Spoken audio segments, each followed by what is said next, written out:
والدین یہ تو چاہتے ہیں کہ ان کی طلاق یافتہ بیٹی کی شادی ہو جائے، لیکن وہ یہ نہیں چاہتے کہ ان کا بیٹا کسی طلاق یافتہ لڑکی سے شادی کرے۔ بڑھاپے میں فرشتہ بننے سے بہتر ہے جوانی میں فرعونیت چھوڑ دیں۔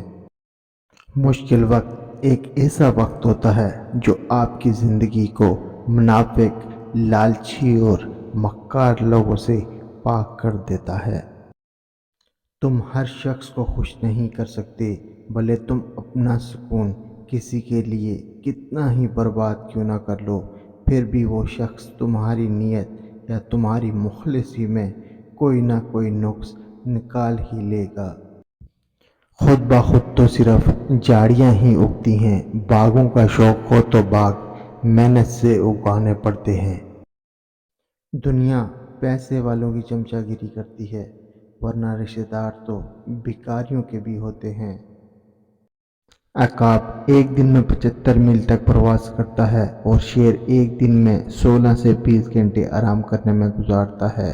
ہم خواب عقابوں والے دیکھتے ہیں، لیکن عادت رہن سہن ہمارا شیروں جیسا ہے۔ اگر آپ کے پاس اپنی اولاد کی تربیت کے لیے وقت نہیں تو معاشرے کے پاس اس کے بگاڑنے کے لیے بہت وقت ہے، پھر شکوہ مت کرنا۔ ہمارا مسئلہ یہ ہے، ہم تکلیف صرف اسے سمجھتے ہیں جو ہمیں آئے، اور اگر وہی دوسروں کے ساتھ ہو تو ہم اسے سزا کا نام دے دیتے ہیں۔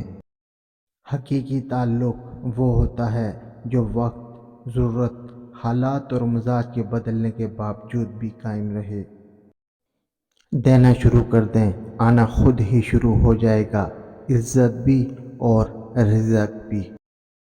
اچھے انسان کی تعریف کے لیے اتنا ہی کافی ہے کہ وہ کسی کو تکلیف نہیں دیتا۔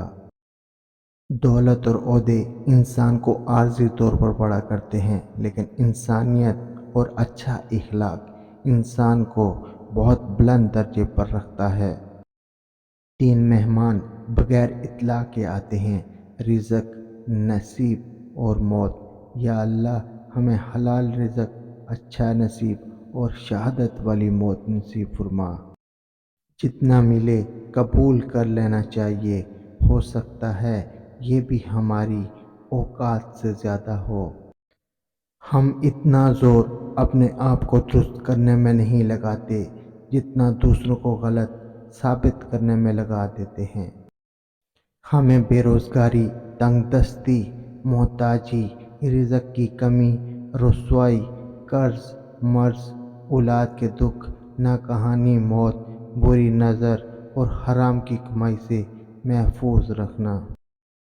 انتظار ایک ایسی چیز ہے کہ انسان خود کرے تو اسے برا لگتا ہے، اور اگر کوئی اس کے لیے کرے تو اسے اچھا لگتا ہے۔